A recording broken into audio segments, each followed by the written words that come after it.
Hello guys, कैसे हैं आप लोग। तो आज हम आए हैं देख सकते हैं यहाँ पे लिखा हुआ है रिम झिम 5वीं कक्षा के लिए हिंदी की पाठ्य पुस्तक। तो आज हम पहला चैप्टर पढ़ेंगे और ये रीडिंग के लिए होगा। और इस वीडियो को देखने का दो फ़ायदे हैं आपके लिए, ठीक है। फ़ायदा नंबर 1 है कि इस वीडियो को देखने के बाद आपको ये पूरा चैप्टर समझ में आ जाएगा। और फ़ायदा नंबर 2 है कि जिसको हिंदी पढ़नी ईजी नहीं लगती है वो मेरे साथ साथ सुनेंगे पढ़ेंगे तो उसको इजी लगने लगेगी, ठीक है। और तीसरा फ़ायदा ये होगा कि कोई अगर मुश्किल वर्ड आता है, ठीक है, कठिन शब्द का मैं अर्थ बताने की पूरी पूरी कोशिश करूँगा। और अगर जो वर्ड मैं ना बताऊँ, जिस वर्ड का मतलब ना बता पाऊँ, तो कमेंट बॉक्स में आप ज़रूर कमेंट कीजिएगा। चलिए शुरू करते हैं। चैप्टर नंबर 1, क्लास 5th रिमझिम। ये चैप्टर का नाम है राख की रस्सी। लोनपो गार ये एक नाम है। लोनपोगार तिब्बत के 32वें राजा सोनगवन सोनगवन सोनगव सैन गाम्पो के मंत्री थे।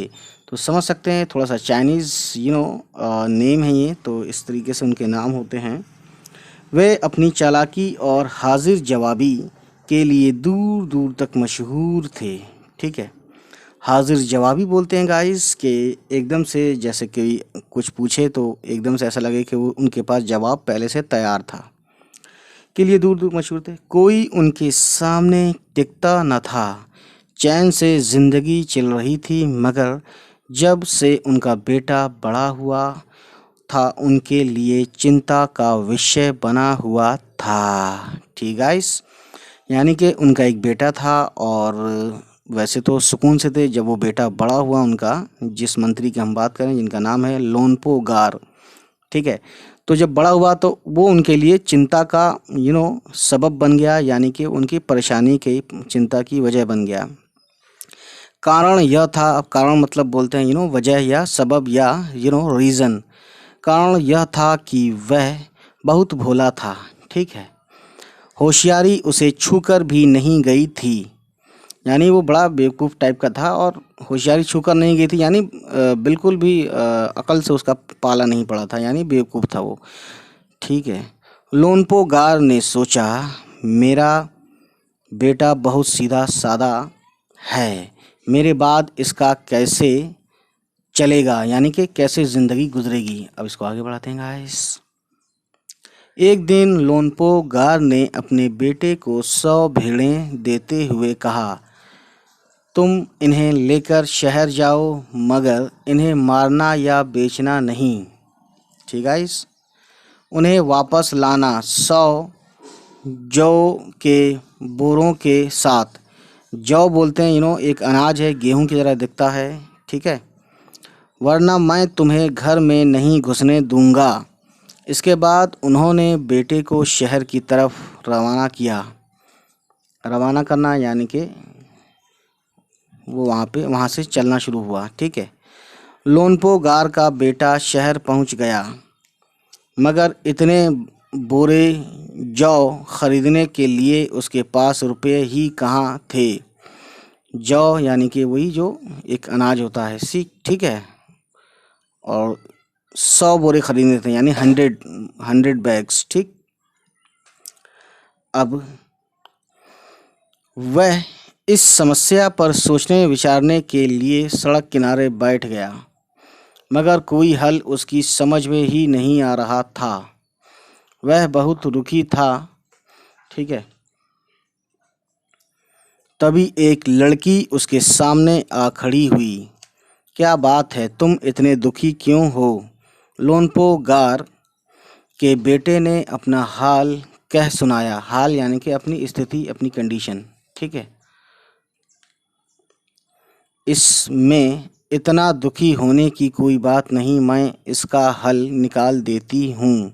इतना कहकर लड़की ने भेड़ों के, ठीक है, भेड़ों के पिछले पेज पे था, बाल उतारे और उन्हें बाजार में बेच दिया। जो रुपए मिले उनसे जौ के 100 बोरे खरीद कर उरो घर वापस भेज दिया। सॉरी, उसे, मुझे उरो लगा, ऐसा लगा रहा है ये। ठीक है, वापस भेज दिया।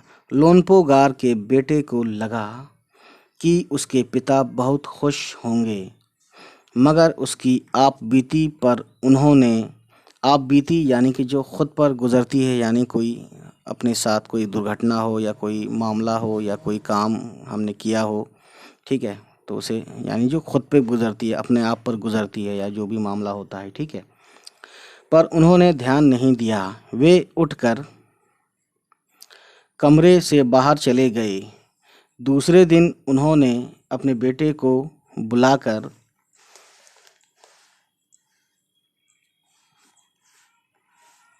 कहा, पिछली बार भेड़ों के बाल उतार कर बेचना मुझे ज़रा भी पसंद नहीं आया। अब तुम दोबारा उन्हीं भेड़ों को लेकर जाओ। ठीक है, इस उनके साथ जौ के 100 बोरे लेकर, ये लेकर लिखा है, रा दिख नहीं रहा होगा, ठीक है, ही लौटना। एक बार फिर निराश लोनपो गार का बेटा शहर में उसी जगह जा बैठा। जाने क्यों उसे यकीन था कि वह लड़की उसकी मदद के लिए ज़रूर आएगी। ज़रूर यानी कि अवश्य आएगी, ठीक है। और हुआ भी कुछ ऐसा ही। वह लड़की आई, उससे उसने अपनी मुश्किल का मुश्किल कह सुनाई, यानी कि अपनी परेशानी बताई। अब तो बिना जौ के, यानी जौ जो एक अनाज का नाम है, जौ के 100 बोरों के मेरे पिता मुझे घर में नहीं घुसने देंगे, ठीक है। लड़की सोच कर बोली, एक तरीका है। उसने भेड़ों के सींग काट दिए। गाइस, अब देखिए, उन्हें बेचकर 100 रुपये मिले, उनसे 100 बोरे जौ खरीदे, ठीक है। अब आप कहेंगे इतना सस्ता, तो उस ज़माने में ऐसे ही होता होगा। बोरे लोनपो गार के बेटे को सौंप कर लड़की ने उसे घर भेज दिया, ठीक है। अब आगे बढ़ाते हैं इसको।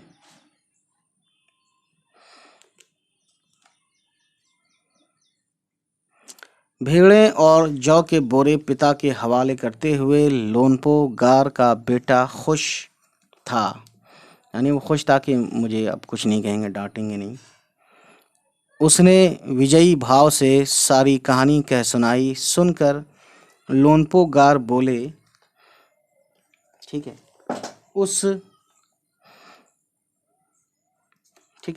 उस लड़कों से कहो कि हमें 9 हाथ लंबी राख की रस्सी बनाकर दे। उनके बेटे, बेटे लिखा है यहाँ पे, ने लड़की के पास जाकर पिता का संदेश दोहरा दिया, यानी वही लड़की ने एक शर्त रखी, मैं रस्सी बना तो दूंगी, मगर तुम्हारे पिता को वह गले में पहननी होगी। लोनपो गार ने सोचा, ऐसी रस्सी बनाना ही असंभव है, यानी नामुमकिन है, इम्पॉसिबल जिसे बोलते हैं इंग्लिश में। इसलिए लड़की की शर्त मंजूर कर ली। मंजूर यानी उर्दू का वर्ड है, मंजूर मतलब मान ली, मान जाना, मंजूर मतलब मान जाना, एक्सेप्ट करना, ठीक है। अगले दिन लड़की ने 9 हाथ लंबी रस्सी ली, उसे पत्थर के सिल पर रखा और जला दिया। रस्सी जल गई, मगर रस्सी के आकार की राख बच गई, ठीक है। इसीलिए कहते हैं रस्सी जल गई मगर बल नहीं गए, जो मुड़ मुड़ का होता है ना बल, उसे बोलते हैं। इसे वह सिल समेत लोनपो गार के पास ले गई और उसे पहनने के लिए कहा। लोनपो गार रस्सी देखकर चकित रह गए। चकित यानी कि अचंभे में, शॉक्ड हो गए, है ना, हैरत में पड़ गए। वे जानते थे कि राख की रस्सी को गले में पहनना तो दूर, उठाना भी मुश्किल है, हाथ लगाते ही वह टूट जाएगी। लड़की की समझदारी के सामने उनकी अपनी चालाकी धरी रह गई।